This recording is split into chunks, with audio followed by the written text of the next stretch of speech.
अस्सलाम वालेकुम। उम्मीद करती हूँ आप सब खैरियत से होंगे। और यहाँ मैं आज आपको बनाना सिखाऊंगी, जैसे कि आम का सीज़न है तो चलिए बनाते हैं आम से आज आम की मैंगो पुडिंग।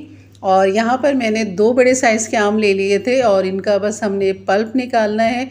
और इस पल्प को जो आपने ये आम जो लेने आपने काफ़ी अच्छे मीठे नरम वाले आम लेने, और सख्त आम नहीं लेना, खट्टे आम नहीं लीजिएगा। और इसके अंदर जो है पल्प हम इस तरह इसको निकाल लेंगे, चमचे की मदद से निकाल लें या छिलका उतार के उसका पल्प निकाल लें। बस हमें इसका पल्प चाहिए, गुठली और छिलके हमने अलग कर देने। अब ब्लेंडर के अंदर ये मैंने 2 आम का जो पल्प निकाला था वो इसके अंदर डाल देंगे। और यहाँ पर तकरीबन चीनी डाल देंगे हाफ कप, और ये है और मिल्क पाउडर डाल देंगे यहाँ पर तकरीबन 4 टेबल स्पून, यहाँ 4 टेबल स्पून। और 1 कप मैं यहाँ पर डालूँगी पानी। अगर आप मिल्क पाउडर पानी ना डालें तो आप यहाँ पर 1 पाव दूध डाल दें और यहाँ पर इसको खूब अच्छा सा ग्लेंडर कर लें। तो यहाँ पर खूब अच्छा सा पीसने के बाद अब डाल देंगे हम इसको पैन के अंदर, क्योंकि हमने इसको पकाना है, कुक करना है यहाँ पर। और यह डालने के बाद फिर हम करेंगे चूल्हा ऑन, और आपने बिल्कुल चमचा इसमें मुस्तकिल चलाते रहना है ताकि मैंगो नीचे ना लगे और इसके बबल की छींटें ना उड़ें।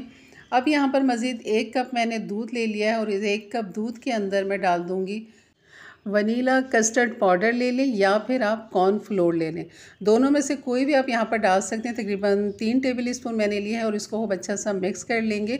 तो यहाँ हमारे मैंगो में भी बबल आना शुरू हो गए। तो बस अब यहाँ पर जो हमने दूध का मिक्सचर बनाया था वो यहाँ पर हमने डाल देना है और यहाँ पर फिर मज़ीद हमने चमचा चलाना है।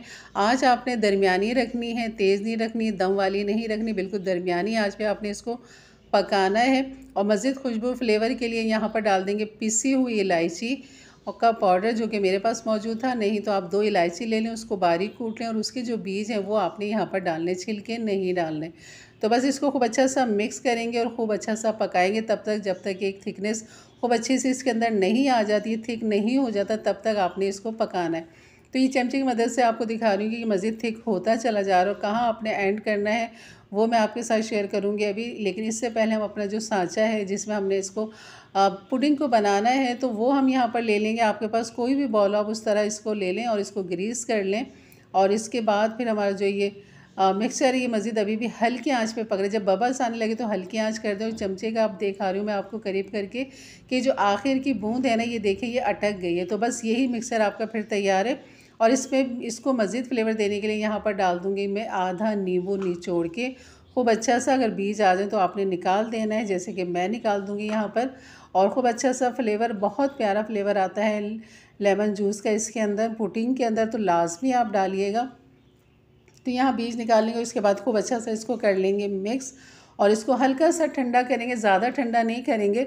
जब ये हल्का ठंडा हो जाए, हल्का हल्का धुआं निकलने लगे, तब आपने इसको, तो यहाँ जो हमने सांचा तैयार करके रखा हुआ था, या आपके पास कोई भी बॉल हो तो आप उसके अंदर ये डाल सकते हैं, इस तरह डाल दें। और इसको हमने खूब चिल ठंडा करना है।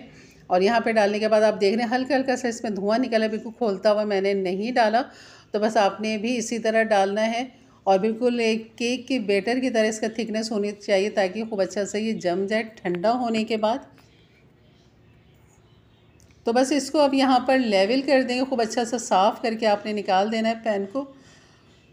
और ये बहुत लजीज मज़े का बनता है, बिल्कुल बनाइए अपने घर की दावतों में, ईद की दावतों में इस तरह ठंडा ठंडा सा मीठा अपने मेहमानों को, अपने घर वालों को पेश करें। इसको थोड़ा सा थपथपा लें ताकि कोई एयर बबल अंदर होगा तो वो बाहर आ जाएगा। बस अब इसको चिल ठंडा करेंगे, 2 से 4 घंटे में ये आराम से फ्रिज में हो जाएगा। जैसे कि ये हो गया और मैं आपको दिखा रही हूँ इसके किनारे किस तरह आराम से छूटने लगे हैं, पैन से बिल्कुल अलग होने लगे हैं, जैसे कि ये आपको नज़र आ रहा है। लेकिन अगर ऊपर थोड़ा सा इसका लिक्विड लगा हुआ हो तो उसको आपने साफ़ कर देना इस तरह, नहीं तो ये आपके पुडिंग के डिज़ाइन को ख़राब कर देगा और ये अच्छा नहीं लगेगा सर्व करते हुए और देते हुए। तो ये देखें बिल्कुल ये इसने किनारे छोड़ दिए हैं, तो आपने इस तरह साफ़ करना है। और इसके जो बीच का ये है, इसके भी आपने किनारों को छुड़ाना है इस तरह, ताकि ये आराम से बाहर निकल जाए। जब हम इसके ऊपर प्लेट रख के इसको पलटेंगे तो ये बहुत आराम से बाहर आ जाएगा। बिल्कुल केक की तरह काम करना पड़ता है इस पर, और इसके किनारों को हमने छुड़ाना पड़ता है। ये देखें अब किनारे छूट गए। तो बस अब ये पलटते हैं इसको और ऊपर से हल्का सा थपथपाएंगे और ये हमारी बेहतरीन सी पुडिंग जो है ना